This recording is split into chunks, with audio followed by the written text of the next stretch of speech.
You bend it like this, and then you push it across the wood Yeah. like that. And Yeah. this is a sharp edge that Yeah. you have to keep sharpening. Yeah. You push it across so you're pulling with your fingers, pushing with your thumbs, Yeah. and then pushing it across wood thousands of times per instrument. And that wears out this joint here. Yeah, no. So So you don't really need to be doing that. Somebody could do that if they knew what they were doing and you Russell told them knows what how to to do it. Now he's doing it. Yeah. And he's already starting to feel, whoa. You know, he says, you're wearing my joints out. I said, well, It's 40. Welcome to the club. It's 40. He's 40. Yeah, come on. I said, so you're going to have to teach somebody else who's 20 how to do it, and it gets passed on. But that's the way this business goes. So That's anyway, another thing let in me show you in this. terms of that whole thing of the mentorship and what's the word back in the day from like in Italy and the artists in Italy you're doing An apprenticeship. apprenticeship. Yeah. So he's kind of an apprentice. No, not anymore. He was. I called him an apprentice for the first 8, maybe 10 years, and after that, he's a partner.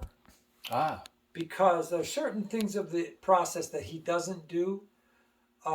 He doesn't never learned it because he's doing a certain thing, and there's certain things that I taught him to do Right. 20 years ago Right. that he's gotten so good at. I don't do them anymore. Right. And so, And I imagine he's also kind of does it a little bit the way he thinks he should do it, or maybe he has some a little input bit. He has his own style. Yeah. So, but I on my instruments that have my name, it has to pass my inspection at the end. Sure, of Not course. his. Of course. So if he's going to get the instrument ready for me to tune the braces, which he doesn't do, I tune the braces and I get it ready for the back to be glued on. I go, okay, close it up. So it's a 3-sided box, and the last piece goes on once I've tuned the braces. And that's a thing that it comes with experience that you develop the ear for. He doesn't feel, and I agree with him, he hasn't developed that ear yet. Oh. So he can make a good, really beautiful, shiny, nice miter joints, very nice instrument Right. that doesn't sound like mine. But Right. he wants to get his Oh. instruments to sound like mine. So he's still learning. So when I voice an Well, instrument... what about the idea that, this good could come in two different ways? Maybe it's not the Grimes sound, but it's a good one. Right. Well, yeah, there's all different sounds. Yeah. There is one thing that's quantifiable, and that is decibels. Ah. It Oh, I has see. to be loud. So Loud. if it's a muted sounding instrument, and muted can be, the bass is muted, but the treble's loud, it has to be balanced. So that is not so much a matter of taste. It's just the Why decibels. do so many people measurable. agree that a Martin guitar sounds great? Mm-hmm. Because they perfected that sound. And so Russell can make his own instruments with his name on the top that sound like whatever he wants them to sound like, and that's good.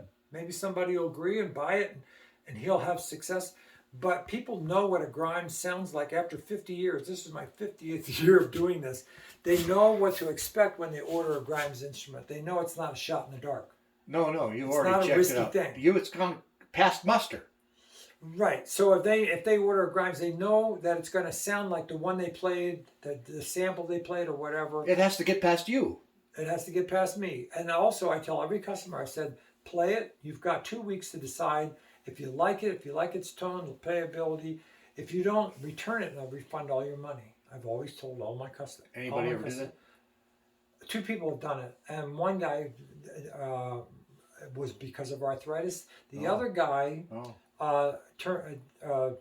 did not want the guitar because it was too loud. And I said, that's what we strive for. Yeah.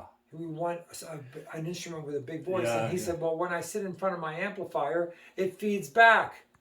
And this is why That thing. that thing. So I said, well, I told you when we started that I make the most acoustic guitar possible. If you want to put an electric pickup on it, that's another thing. Yeah. And you can't get one guitar Yeah. that does everything really well. So if you want an electric guitar, get a solid chunk of wood that won't feed back, like a Les Paul or a Strat. If you want an acoustic guitar, it's got to be light, and if you put an electric pickup on it and you sit in front of your amp, you're going to have feedback problems. And he said, make me the most acoustic guitar you can. So I did. It was very acoustic. He said, it's too acoustic. I bought it back from him for the same price he paid me, And then I hung it in a local music store. Do you know who Walter Becker is? Or he died. I knew of him. Yeah, he's half of Steely Dan. Yeah. Steely Dan was two people, Donald Fagen and Walter Becker. Yes, definitely. So I was a fan of Steely Dan for years before I met Walter, but he walked into the music store, he played the guitar, he bought the guitar for $1,000 more than I paid the guy to buy it back. Well, see, that's not going to be uncommon. Your stuff, So one man ceiling. So Walter said, this is the biggest sounding arch top I've ever heard. And I said, it is, but a word of warning, if you sit in front of your amplifier and turn it up loud, it'll feed back. And Walter goes, I know how to deal with that. Yeah. I'm a sound engineer. Steely Dan recorded all their own CDs, records. So anyway, this is where Russell works. He does a lot of work back here. This is his domain. I work back here too. He works in the front room too, but we kind of have our spaces. So he does a lot of my resawing. This is the resaw. So we take thin slices off of a block. So you can take a 3-inch thick block and then move this fence in to where, whatever thickness you want the wood, and it'll cut 1/8 of an inch slice off of a block. Wow. That's really good one. This deep, yeah. And then this is the wide belt sander. This is a belt sander that'll thickness to any thickness. Wow, you have all the stuff. Yeah. You've had it for a long time, obviously. Dust collecting. Yeah. The compressor runs all the vacuum. That's a vacuum bag. 2 belt sanders, and that's about it. That's all you need. A couple bandsaws to get that bandsaw. Look at this picture you got. Yeah, isn't that great? Lee Harvey getting down. you bum. Jack Ruby's got the strap. How do you get something like that? That's been on that door for probably 20 years. Yeah. That was one of the first Photoshop jobs that I saw, and I went, I got to learn Photoshop. It was so much fun. Yeah. So that's the whole shop. That's the spray booth. Yeah. Oh, yeah. You got spray booth. Okay. This is the spray booth. So, that's an explosion-proof fan. This latches onto a hook on the guitar, so I don't have to hold the guitar. Right. Yeah. And then I spray sealer first, then lacquer, and any coloration, like a sunburst finish. So do you have to resand it after every, No, after every 2 or 3 coats you sand it. Yeah. And then after it gets, these are the coats. So the average guitar, will have 12 coats. Oh, I see. Before the last coat, it gets sanded with 600. Well, you've already got. So this keeps a documentation of each, so I know how, because you can't really tell by looking at it how many coats it's got on it. Right. So you have to keep track of every coat you spray. So you check it off every time or something? Right. So I spray a coat. Okay, I'm working on the 50th anniversary arch top. You can see that this doesn't have all its coats yet. Right. These guys I see. Are here. And the last coat date. Shit, a lot of coats. Lots of coats. Yeah. Man. Anywhere between 10 and 13, depending on how much thinner each coat has. Wow. So, and then after the last date, it has to sit for a month before you can sand it and polish it out. That lets the lacquer harden. Right. And so then when you do polish it to a high gloss shine, it'll dry. maintain that shine. Right. If you polish it early week after, it'll be shiny, and that shine will go away after a week or 2. So time is, some things you can't push. No, you cannot, and that's one of them. If you there are finishes that you could polish it the day after, and it would stay that way forever. Polyester, they're called cross-linked finishes, where it's a chemical bond. The molecules cross-link. Yeah. But lacquer is something. It's like It's like spaghetti. If you had spaghetti in a pan and down at the bottom it dried out and it got kind of hard, you add water and wait a couple hours, it's soft again. That's what you can do with lacquer. But a polyester finish, you can add the thinner and it'll never soften it. So anyway, so it's chaos, but that's what. Well, it's supposed to be. That's the way I work. Yeah. You kidding? You don't even want to see my place. So lots of ukuleles, and then these are cool instruments here. Yeah, there's an accumulation of instruments over about I don't know how many years, 50 years. Some of these instruments are that old. Jeez.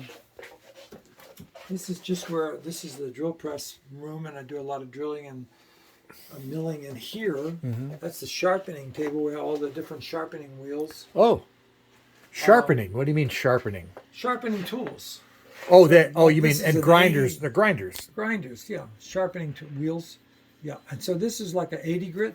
Yeah. That's a 600 grit. It's very smooth. Yeah. That's another very smooth one for getting. Now, what do you use like something like this on? Like frets or what? Do you... No, just chisels. Sharpening cutting tools. Oh, I see. Yeah. Like if I have a Oh. chisel and I've used it enough and it's starting to get dull, I'll come over here Oh. and put a new edge on it. Yeah. Same here. And then this is a burnisher. Mm-hmm. So this is like a rouge that actually You can really get a good you edge. can just get it. It'll just shave hairs. Yeah. So it'll go a process. If it's got a chip out of it and it needs to be ground, I use this and then I bring it over here, and then to that, and then to the final thing is this is the next to final. This is the final. Oh, that's for chisel. keeping the tools up. Yeah, for keeping the tools up. Yeah. This is some of the Some people buddies. I've Yeah. made guitars for over the years. Yeah. That's Paul Simon, Right on. Jules Benson, John Sebastian, Yeah. Pat Simmons, Huh. Willie Oh, Nelson. yeah. That's He plays one of your guitars every once in a while. Yeah. So this is the guy I was just talking about. Yeah. Walter Becker, Yes. Steely Dan. Yeah. That's Jackson Brown, Jake Shimabukuro. Yeah.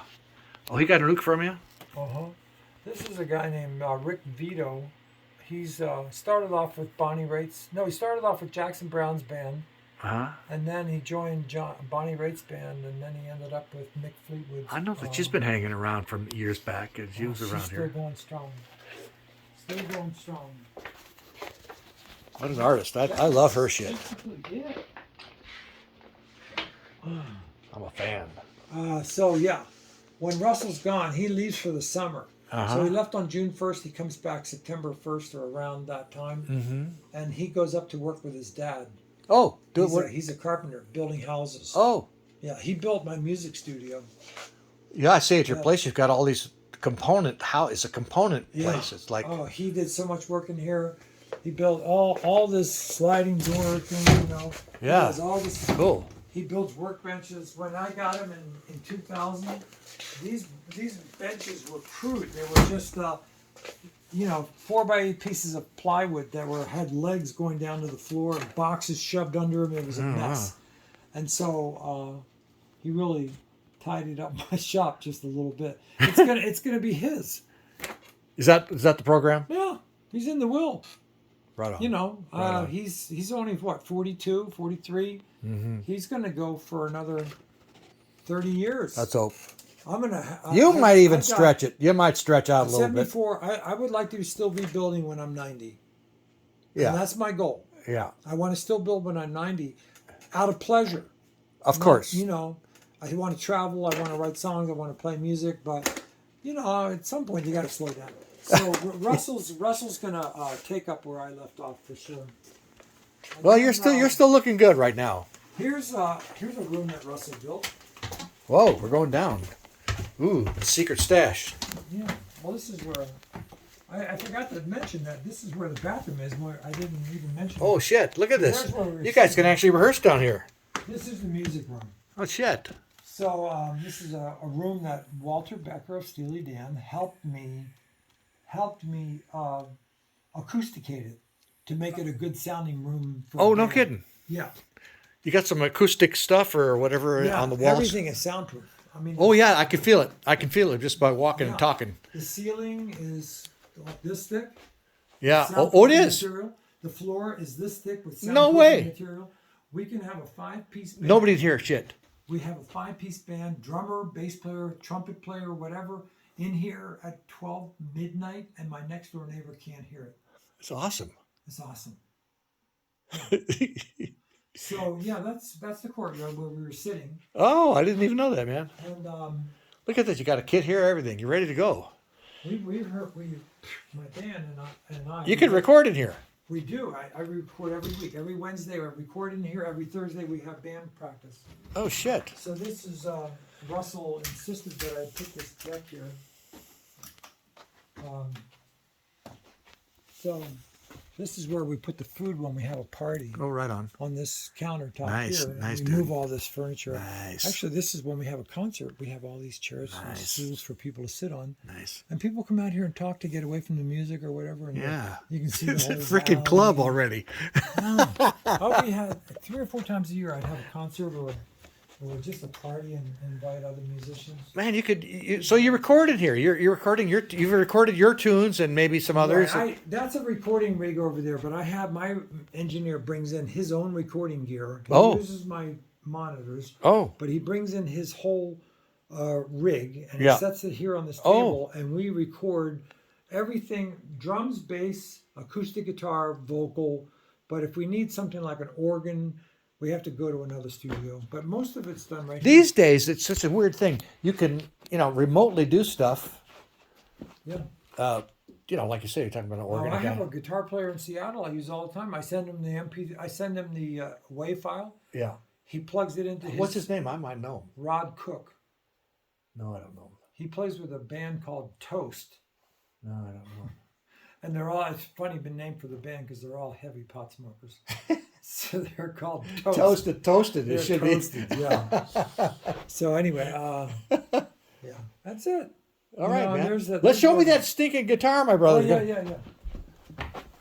This That's is what cool. we came in Man. here for. This is so cool. It's really cool. It is, man. So this is the one he fell in love with. Oh, man. That is pretty.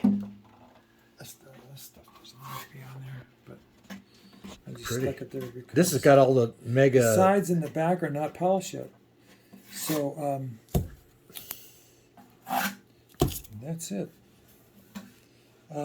It's got a sinker redwood top, Beautiful. ebony bridge, koa sound holes. The rosette around the sound It's holes beautiful. is koa, and koa edging. Slotted peg head, which means that the strings go into slots here rather than have posts that stick up here. You know that. Yeah. And then it's got an Indian rosewood back and sides that have not been polished Right. yet. It's got all the The coats top. on it, though. All the coats, yeah. So the top has been polished because you have to polish it before you glue the bridge on it. I see, yeah. But the sides and back are yet to be polished. That takes about an hour and a half, 2 hours. It's a beautiful And guitar. then it gets strings and it's done. God, he'll be stoked. So, yeah. He's going to be so stoked. And It's then I'll ridiculous. make a little plug and for this hole and a little plug for this hole. So if he's playing on stage and he doesn't want feedback, he'll have to have them in the case and just boom, boom, and plug them in. It takes Oh, it'll be two of them, of course, yeah. 2 of them. It's just they pop right in and they snug up because of the foam. They snug up against the edges of the sound hole. He was asking me today, he said, "Oh, how come he needs to make them himself?" I said, "Dude, the guy doesn't want any just shit. He wants to make it. He makes sure." No, they would tell him the reason is because no other guitar has these size sound holes. Oh, I got to custom make them because there's 2 holes that add up to 1 4-inch sound hole. yeah. If you add the area of this hole and the area of this hole, it would make 1 4-inch sound hole. Oh, I see. Yeah.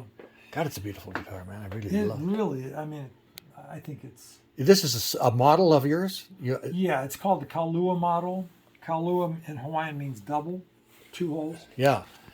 Now, when you make a model, it'll be different woods and stuff sometimes, or Sometimes he has one of, back in those days, it was called the Hapa model.